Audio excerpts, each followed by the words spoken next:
Near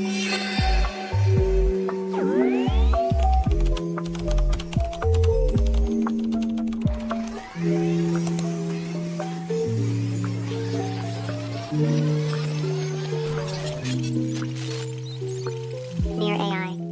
What did you ship this week?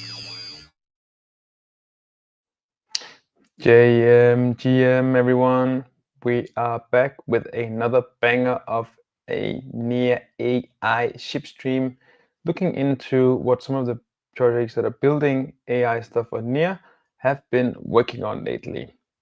And today we have 3 teams joining the stream. First up, you've probably seen him before. He's active as fuck.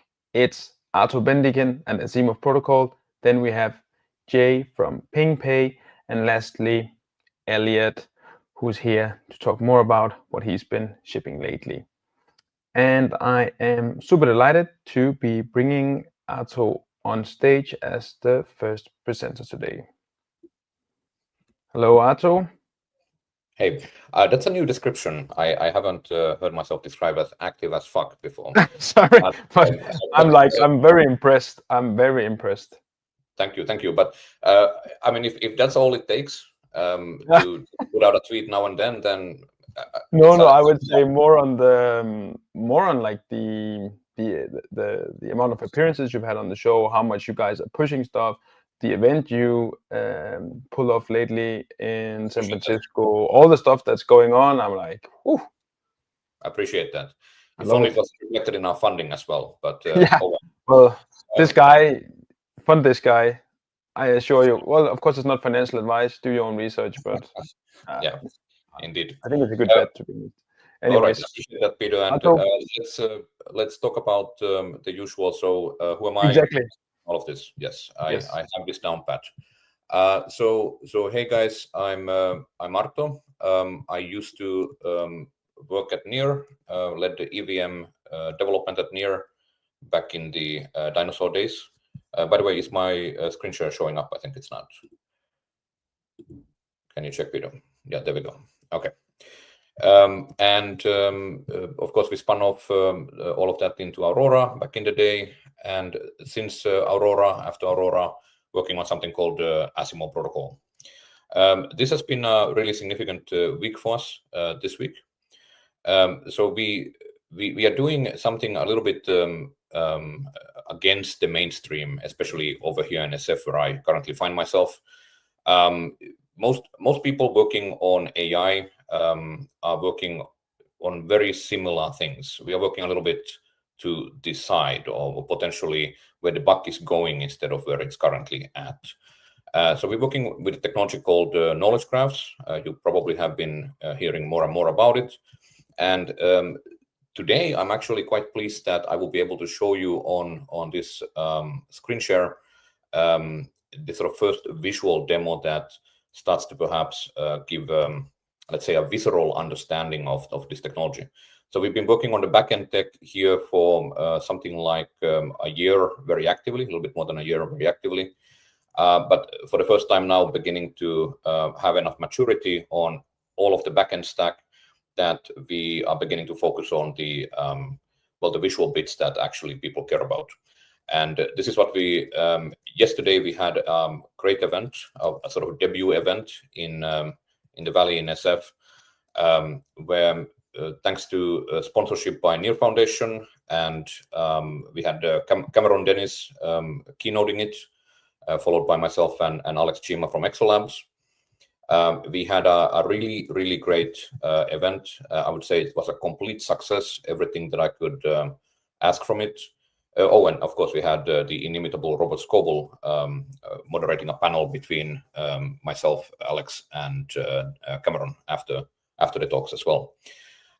So this was our debut event, and we demoed something that got pretty good reactions, including visceral reactions, and something that Robert Scoble, in his role as, let's say, our house futurist, confirmed that he has never seen before in SF or elsewhere.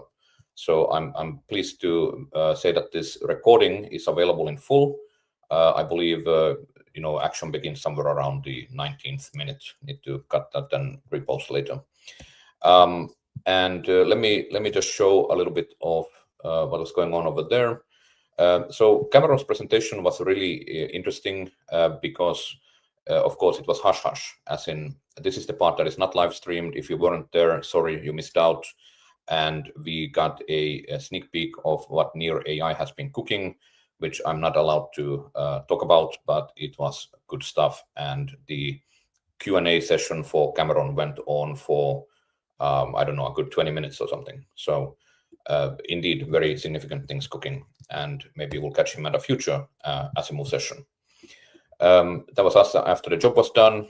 And with that, let me go to see if I can indeed make our demo work in this lone setting as well. So this is what we showed yesterday. This is the knowledge graph for the event yesterday. So it has all of the attendee information loaded into it. So of course, from Asimov can pull using our Luma module the information from Luma.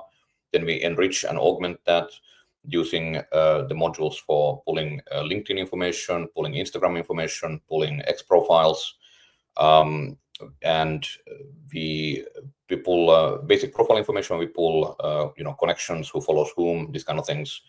So that was the basic knowledge graph yesterday.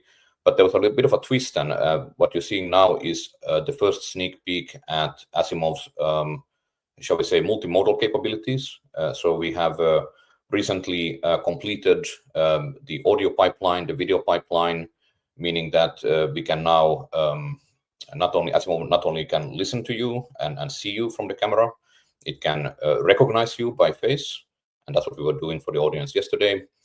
And I'll explain that in a bit. And it can also, of course, recognize particular speakers. So when we're transcribing audio, we can attribute the audio to particular speakers. That's called speaker diarization. And none of this needs to be live feeds because it's a data flow architecture. It means that you can just as easily plug in pre-recorded anything, a YouTube clip or something like that. It works just the same.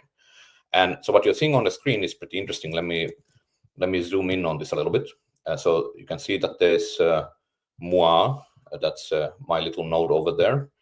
And we have my laptop as sort of hanging off me. It's a bit difficult to see here, perhaps, in terms of the text. But from my laptop, Asimov is currently receiving 1 video frame a second. So this is running on a MacBook Air, tiny little computer. So for the demo yesterday, we just did one frame a second because the room was 100 people, so you don't really want to overload my little MacBook Air. But from the flowing down the video pipeline, we have this frame coming from my webcam on the MacBook, and it's going through an enrichment pipeline. So it gets immediately turned into a knowledge graph, and then there's additional modules that enrich that knowledge graph, grow it as it flows down the pipe. And that's what we are seeing happening here. So the video frame is coming from my webcam once a second. And then you can see that there's observations hanging off it. Observation is that there's a face, that there's a person as yet unidentified in the beginning of the pipeline. And then indeed you can see that it has recognized that the face is mine. So, person is connected back to me and face is connected back to me. And this is really easy to demonstrate that this actually works. So I'm just going to turn the camera upwards. It can't see me or the face anymore. And, things get a little bit quieter. And then turning it back to me, we also recognize objects in the vision pipeline, like, a cup should be fairly well recognized. So this is something that could be called a sneak peek into the mind of a neurosymbolic AI, meaning that this is the whole point of what we are building. I think all of us would prefer AI systems where you can actually introspect the contents of their mind in this way, in real time even. And they are not just opaque black boxes that will do whatever they please to do.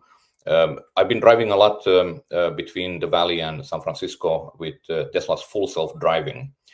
And I have to say that generally it works pretty nice, and I can chat to Grok while doing that. Grok is a great tour guide. But there's been occasions where, for example, the neural net wanted to take a left turn on red that make you go, whoa, this is not so great. And as you can imagine, in the neural net paradigm, it's a bit difficult to debug. Why did the car wanna suddenly take a red left turn? One of the worst things you could do. Or why does it not necessarily stop at every stop sign? So in terms of trustworthy AI that will actually serve humanity and can be trusted not to kill you in your sleep, as we all get domestic robots and the like, a different path forward is needed, and that's what we are engaged in on our small little part, also at Asimov in solving. So that would be, I think, already overrunning my segment for today. So back to you, Peter, for any questions. First, I want to ask you, like, this is I actually got kind of like chills, to be honest, because people know about Palantir and stuff like that. I was like, wow, it's really impressive to see how it works and how fast it like adapts as you moved the camera away and you have a mug and it registers things in the screen. I was like, wow, it's pretty scary, but also very, very, very interesting. So how does Asimov, like, you said about, you had the example with Tesla and Grok. Does Asimov then work as a layer on top of Grok, or how do you implement it? Sure. So there's quite a large architecture, but of course, for many things we do rely on multimodal models or LLMs indeed. And the LLM, by default, everything we do is local. So I would say, to reassure the Palantir-like concerns, I do jokingly pitch Asimov over here as Palantir for your personal life. But the sort of the silver lining there is that it's all on your devices, and 99% of what we do is open source software. So it's not like it's that scary, right? It's more of a super empowerment for you. And indeed, I like to talk about IA, intelligence augmentation, more than AI, which I think is overused as a term now. So I think this is very much a case of user-owned AI, as, for example, Cameron and Ilya like to talk about. It's all in your control. You don't really have a lot to fear. It's just giving you a leg up in life. But in terms of the... well, sorry, I actually... lost the train of thought there because I'm not an AI, just an old guy. So remind me of the second part of your question. How does it, so if we say it runs locally on your device, do I run models on yes. Well, the Asimov platform, or does it lay as just as a ground layer on my phone? How does it work? Yes, exactly. So that's actually one of the reasons why we were co-presenting with Exolabs, who of course have done the best job on running really large models locally. So if for those who don't know, Alex Chima at Exolabs pioneered running even 640 billion parameter models, DeepSeek models, locally on a cluster of Mac Studios connected by Thunderbolt cables. So look into that, really cool stuff. And that's certainly, for those who have the means, that's a great way to run even larger models locally, at which point you can kind of disconnect from the OpenAI and Anthropic and so on. You have a serious capabilities locally. But we are really agnostic as to where we run the LLM. So LLMs are a fundamental part of the stack, of course, and will be in the future too. So by default, we run models locally. And on my MacBook, you can easily run something like an 8 billion model. It has limited capabilities compared to a 640 billion model, of course. But you don't, for all uses, you don't need the biggest Galaxy Brain in the cloud. So if you are okay to give up some privacy, then Asimov can also send all the LLM requests to the cloud. But that's entirely at the user's discretion and control, and it's not the default, because that would be the wrong default, in my opinion. Yeah, definitely. Okay, super interesting. And Is that something that in the future would be connected to stuff running on the? There could be stuff like LLMs running on the Near AI cloud, or like guaranteeing private inference, or Exactly, and that's of course why we also co-presenting with Cameron and Near AI, that there's a lot of stuff cooking, and a lot of it has really good intersections. Awesome. Yeah, Cameron is going to be a regular presenter at the Shipstream. He told me at least beginning mid-November, because they're starting to ship some serious stuff. So I'm very much looking forward to that, and I'm very pleased to hear, Arto, that you had a good event and a super cool demo. Like, this was awesome. Looking forward to try it out myself one day. Thank you, and people can follow me at Bendiken on X. That's the best place to get updates. Awesome. Thank you so much for coming, Arto. Thanks, Peter. Right. All right. Next up, we got Jay from PingPay. That rhymes. Jay, how's it going? I'm good, man. How's it going, Peter? It's going well, thank you. So, Jay, you've been on the show before. We're just gonna ask you. I'm just gonna ask you to do the basics anyway. Tell us who you are, what you're working with, and then we can get into the details of what you're presenting. Of course, yeah. So awesome. I'm Jay. Been working on PingPay for some time, which we've essentially been building out an orchestration layer for payments. I'll actually share my screen just so I can show. A second. This should be good. Let me know when you can see that.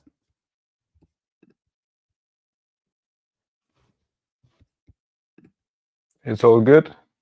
Okay, awesome. So yeah, we've been building out an orchestration layer for payments for a while, leveraging the universal liquidity layer of Near Intents.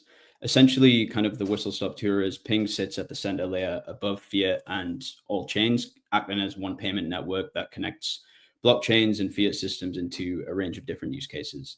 But these use cases are facilitated by our core payment offerings, which I'm kind of going to run through today and do a demo of the payment widget afterwards. So those offerings are Ping links, our payment widgets, subscriptions, and our chain abstracted on-ramp, which I previously presented on one of the other What Did You Ship This weeks.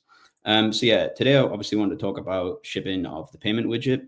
To give some quick context for the widget, this is directly tied to a payment ID, which is being created by inputting the parameters as the payment receiver. So when you're creating a payment, you can see here, you got the description, the price of the payment, the asset you want to receive, and the destination wallet that you want that to go to. Then when completing the payment creation, you have the option of creating a Ping link, which is just a custom link that you can send to someone and they can go direct to make that payment to you, or one of the payment widgets, which you'll get the embed code for. This is all be possible through our API as well, so you don't need to go through this flow, but I just kind of wanted to show it for some context of the customizability available for them. But yeah, I just want to go through kind of a quick demo of the progress on the payment widget. In terms of the demo, I'm going to be showing the button widget here. So the variation of this will redirect to a different page and allow you to make payment and sit alongside other payment options in your application. So I'm very keen to show the full functionalities here now. So some UI elements are taking a backseat for now, but that's definitely what's next up on the focus. So if we go back with wallet connection, we've got social login, also all Near wallets, Solana wallets, Ethereum wallets, and Bitcoin wallets currently. And then once connected, you are met with the payment section. Here you can input the required information. In this example, it's name and X username, and you can select from all of the intent assets that you want to pay with. In here, you'll see that I'm going to be paying with Near, and the receiver will be receiving USDC. The widget handles kind of all the real-time activity, like quoting the best route and managing the intent and tracking the payment until completion. On the right here, you'll see that this is the response sent from OneClick because of our payload. And then you'll see we go through the payment flow. Let's bring the wallet back up. And you can see the transactions that are being signed. So it's 2 batch transfers, one associated with intents, and then one associated with the transfer of the asset to OneClick. And then if we go to the payment, yeah, so here we go. Once the payment is approved in the wallet, you'll see the payment successful screen that the payment has been made.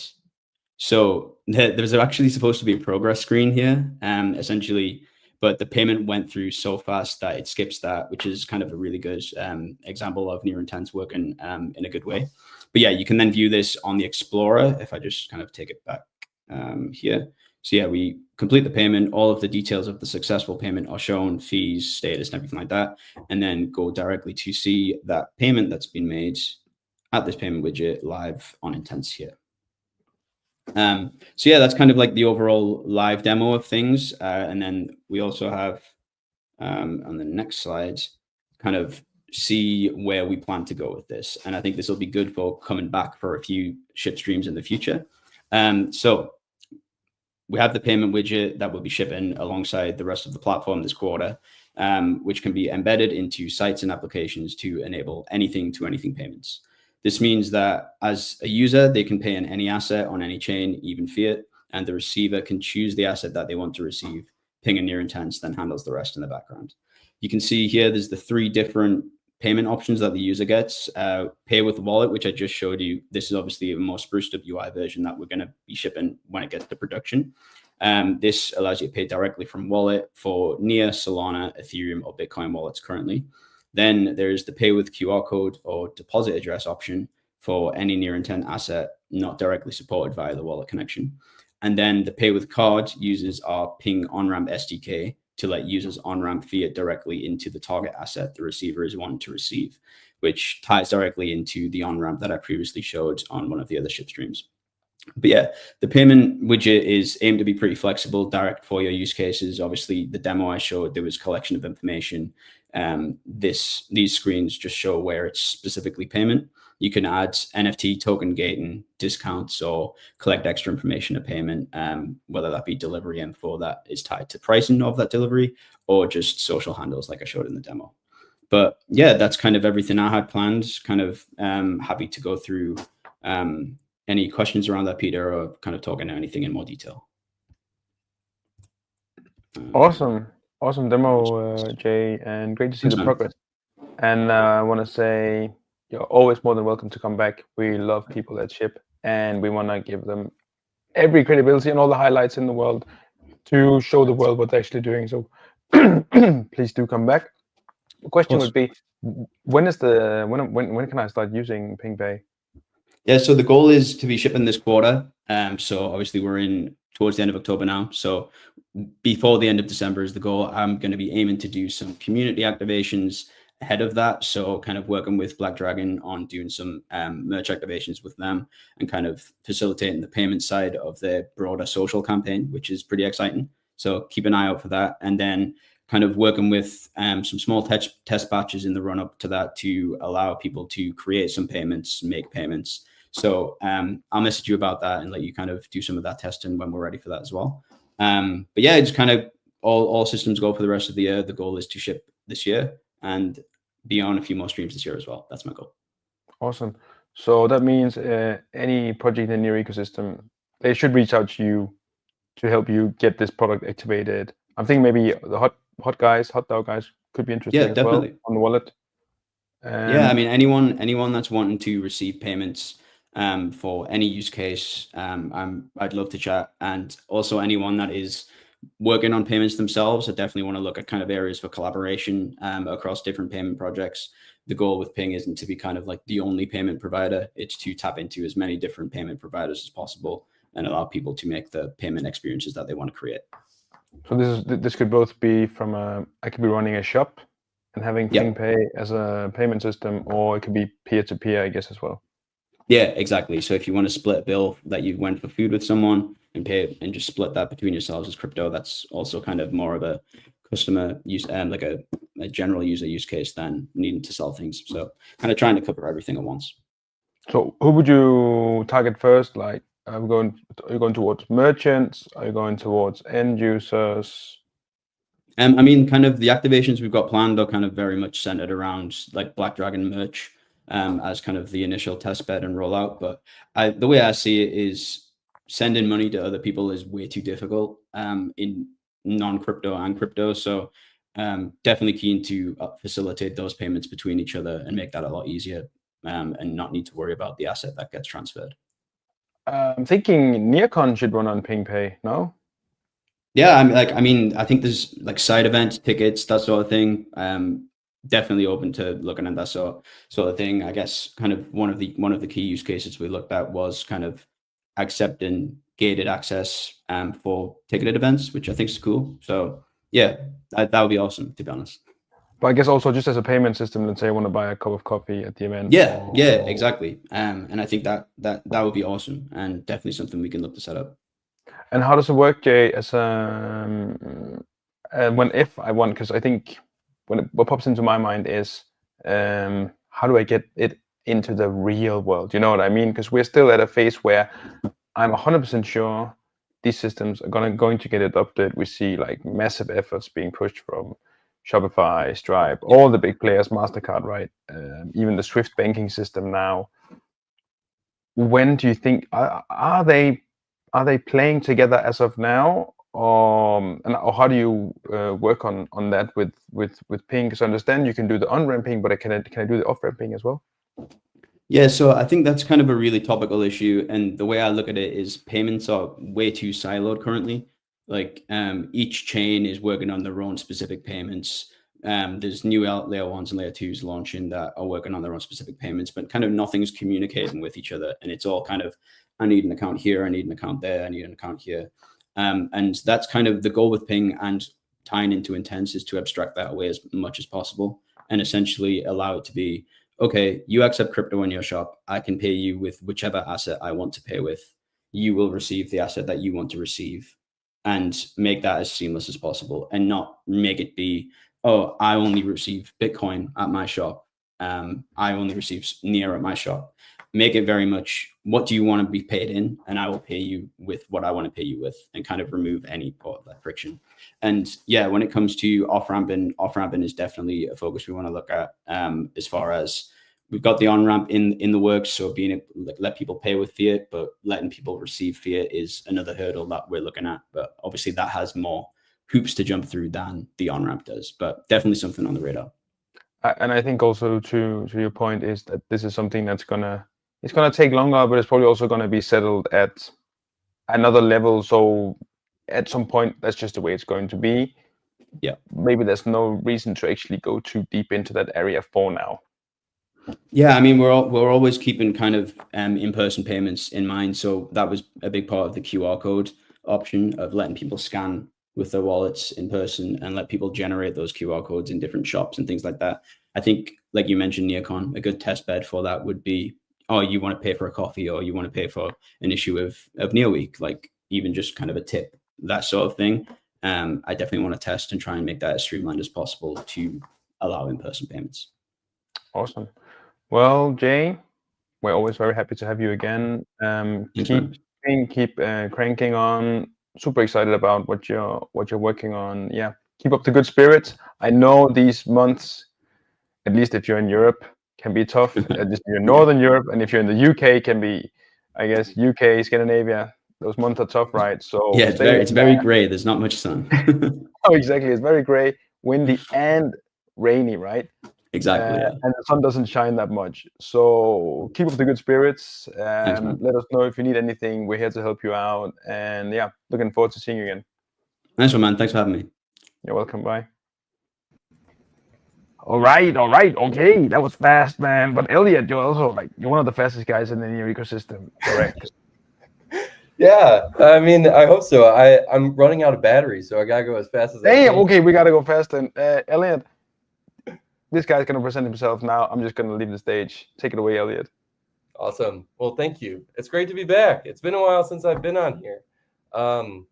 If you could please bring there you go. This is a pretty cool presentation, honestly. That it's kind of coming full circle. So, what did you ship this week? Well, this was kind of shipped many weeks ago. Actually, this concept that we're exploring was from Near Week episode 1 when I demoed this kind of like plugin thing for Curate.fun. I was just getting started, and I was so happy because I had proved it right before that presentation. And now it's culminated into this package and this runtime that I'm very proud of. It's called Every Plugin, a composable plugin runtime. So what is it? It's a framework for building composable type-safe plugin systems. It combines Effect for resource lifecycle management, Module Federation for remote module loading, and ORPC for type-safe contracts. Big words. These are some very popular TypeScript packages, especially gaining a lot of popularity. Effect TS, ORPC, Module Federation. Definitely things to look into if you're a TypeScript developer on the edge. But in layman's terms, basically, with this framework, you can build a plugin and get a type-safe client, automatic resource cleanup, and lightweight code sharing. And then these plugins can mount on any HTTP server with no memory leaks and no restarts needed. So to kind of demonstrate, first, you got to create a plugin. So a plugin is a ORPC contract, which is over here on the left. It's basically a Zod schema, and it comes with Open API spec baked in. So you can define your routes, and when you're done with this plugin, you can get a whole spec out and a full API. Plugins come with an initialize, where you can define your services and even run long-standing processes, which is kind of a cool concept if you want something that's like running in the background for a very long time. And you can create a router which implements this contract over on the left, and it can use the service. So the resources that you initialize here in the plugin are all accessible in your router procedures. So when you use it, you essentially like build this plugin, and then you get a link back. So you're not publishing this to NPM or anything like that. You're just building it, deploying it to CDN. You're getting a link back. You're adding it to this create plugin runtime. You can define your API keys, your secrets, which will be kept secret inside the runtime as well. They're totally pass through. When you use the plugin, so I'm using the data source plugin, which links into this registry, you get a typed client back. It also does some like hydration with the secrets right here from what you had earlier. But you get this fully typed client. And so when you're building inside of your IDE, you get the full all of it, the autocomplete with search, and what your input parameters are. And you can also do like streaming. ORPC comes with streaming by default, or right out of the box. So you can build plugins that maybe have like a background processor and are pushing things to a stream, and then you can stream it and maybe build pipelines. So just like maybe another way to look at it, a plugin does expose a couple of items. It exposes a fully typed client as well as a router. Since this is an ORPC procedure or router, you do get that full router back, and then metadata about the plugin. So you can do direct procedure calls, or you can mount it on your existing HTTP server. You can use ORPC to like create a handler for the router, and then you can add it to your Hono app, for example, or here, like this is where I'm like combining my app router with this plugin that I've loaded from the data provider router for my runtime. So this is pretty cool because in the big scheme of things, we are isolating the host from the runtime. The host being your server, and then the remote being the plugin. So you can maybe, if you're building something, you can build a host that is able to run a lot of different plugins. Now you can have plugin developers that don't necessarily have to be concerned with the boilerplate or the deployment of a host. And there are risks that come with being that host, but as long as you trust the plugin, you can be confident that it comes with memory management. Like the plugins will acquire and release their own resources. It's kind of cool. I've built a plugin that, will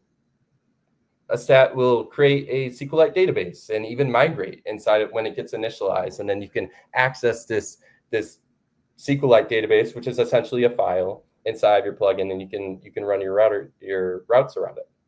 You can also do a Redis connection. But also because this is using effect.ts, there's a lot of other perks that come with that, and that you get dependency injection, which I would highly recommend checking out. Yeah, so you can run background tasks. You can stream the results from that task with back pressure. And then these plugins can also come with their own micro front end, which is coming soon, and kind of an ode to Boss, which was a really cool time that I really look fondly back on in the Near ecosystem, because it was a cool concept. But these plugins are super composable, and they can mount on your existing HTTP server. So you really don't need to install anything other than the Every plugin package. So I built a couple of examples. I gotta say that the developer experience with this it's pretty remarkable. You're essentially just building an API, and you get all the benefits out of it, like right out the bat. So you're able to build a lot of examples really quickly. So I built one like eFuzzyBot, eFuzzyBusyBot, which has a Telegram plugin. Super simple setup. Now that the Telegram plugin has been built, you can use this plugin in your own app. And you really, to use the plugin, all you have to worry about is like, what is it listening to? And then what do you want to do when it listens to something? It also is using this a Near AI private cloud plugin.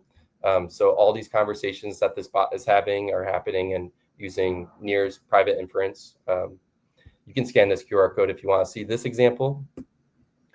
Another example is Curate.fun. Curate.fun hasn't gotten I gotta admit that it hasn't gotten a ton of love lately. I need to get myself back to building it back out. But now that this Every plugin has been established, we do have a Gopher AI plugin, which is formerly known as Masa, which does data scraping off of TikTok, Twitter, and Reddit. The Crosspost plugin, which we've got a ecosystem developer that's building right now, as well as an RSS plugin, which uses that kind of like Redis client connection, which is always pretty cool. So we can use plugins to build these powerful community curated brands that are linked to Near accounts. So more on that soon. And then another example, which been building in public with Jay, who just presented, and also Esther, is this marketplace, this merch store. I've built a plugin, for example, that used localized SQLite. I don't know if that's going to be the right solution for it, but it was kind of a cool proof of concept where you're acquiring this database client and it's doing the migrations all within a plugin.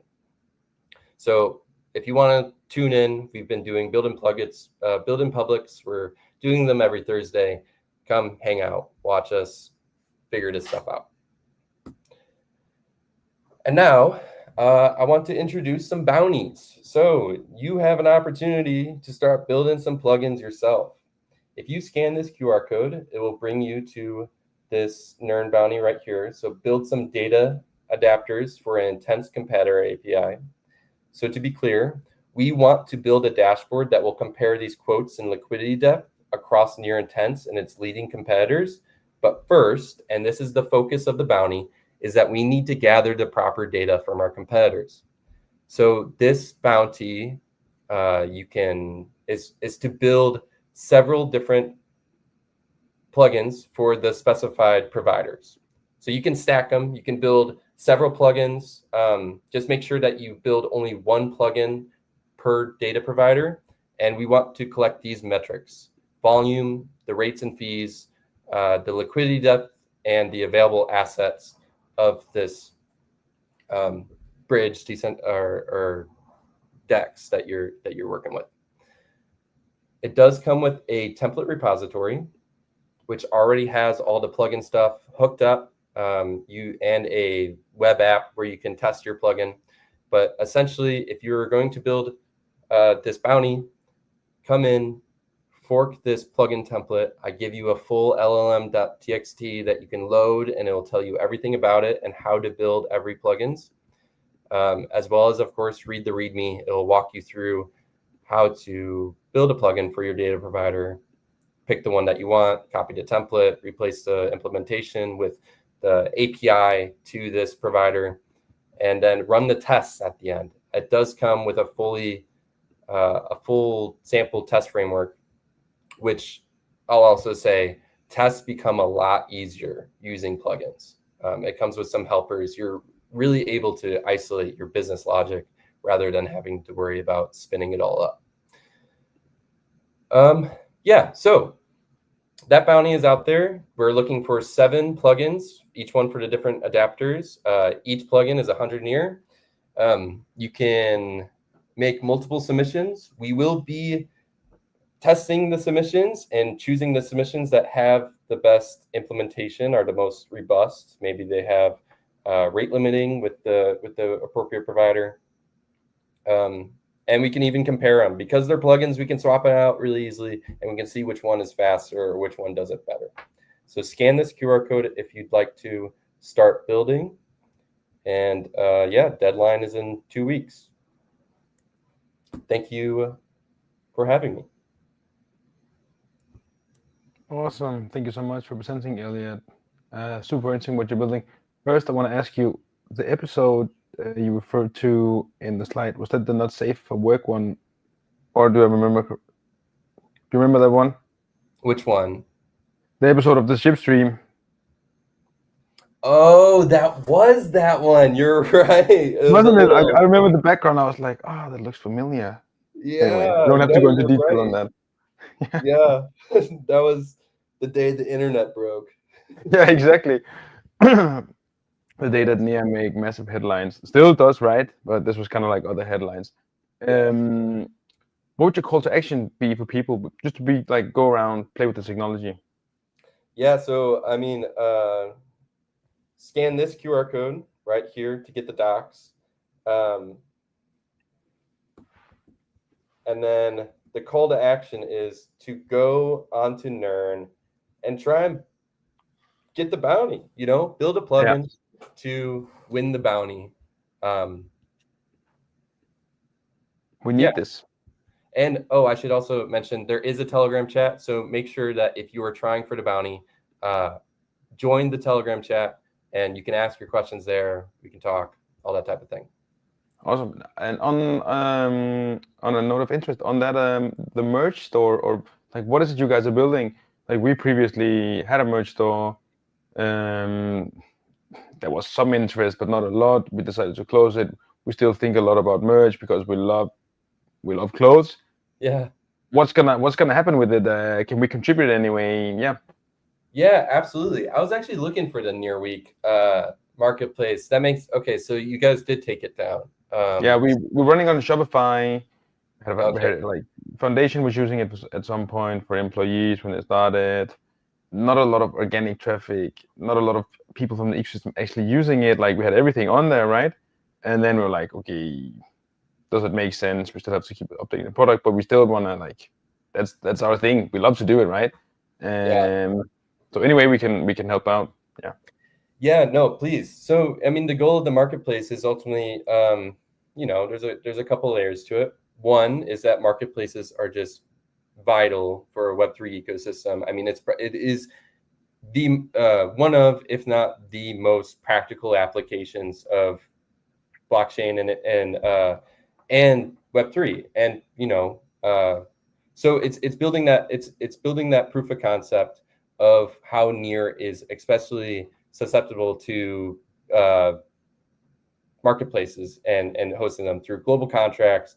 You know, how you can buy and sell accounts, and all the cool things that come with it. You know, you need to think about indexers. You got to think about how you're storing private data, or and also what does the world of AI commerce look like, and how is NEAR building towards that, which is another big thing. But absolutely, contributions are more than welcome. Please send anything. It is a community effort ultimately to build this thing. We're building a pilot using NEAR merch, but we want this to be a store where other marketplaces will show too, or they can deploy it themselves, such as Black Dragon or Shitsu or all these other communities, or even communities that aren't Web3 focused. You know, we're trying to get into a Web2 feel, and marketplace is a really good entry into that. So definitely, we gotta get some NEAR Week merch on there, because you guys have the best style. I really appreciate the kind words. We do put a lot of effort into it because we think it's so much fun. So we would love to have an avenue where we could actually keep doing this. And for the lucky ones, I think we do. Do you remember the ASAC guys, like the little monkey NFT community on Near? I don't remember that too well. Anyways, we have some orange suits with a little monkey on. We made some merch for them. Right, they would fit perfectly in that store. We should do a lottery or something. That would be cool. I mean, would you ever? We're doing our build in Publix. I can see Monza's writing here that he still needs his suit. I'll get back to you on that, Monza. Let's chat more in DM. Yeah. What was the question? Sorry. Maybe we've been building in public. Maybe we could even have a build in public session where maybe we kind of like dive into the old Nearweek store and yeah, definitely gather some stuff about the merch and the type of collections you guys want to drop, all that type of thing. We got like a ton of designs. Yeah. Let's do it. Cool. Awesome. Yeah, that well, sounds great. Elliot, thank you so much for coming today. We made it. Your battery didn't run out. Your presentation was great. Keep shipping and keep contributing to the ecosystem. Yeah, love every time you're on, man. Thanks, Peter. Thanks for having me. You're welcome. All right, everyone. That's the end for today. 3 awesome teams showing what they're doing, building AI, either directly AI products or AI compatible products on Near. If you're building in this intersection and you have something you'd like to show, please do not hesitate to hit us up, DM us on Twitter, find us on Telegram. We have a group for people that have previously been on, and you will keep getting the opportunity to come and present what you're doing. This show is all about highlighting all of the amazing talent and all of the great builders that we have on Near, and this is our way of contributing to actually acknowledging their effort every day. So this stage is yours, dear builders, dear projects that keep pushing this technology. Please do not hesitate to hit us up, come present your stuff, show it to the world, get that recognition you deserve. All right, that's it for now, friends. We'll be back next week with another AI Shipstream. Till then, take care. The future is near. Thanks for watching. Subscribe to Nearweek.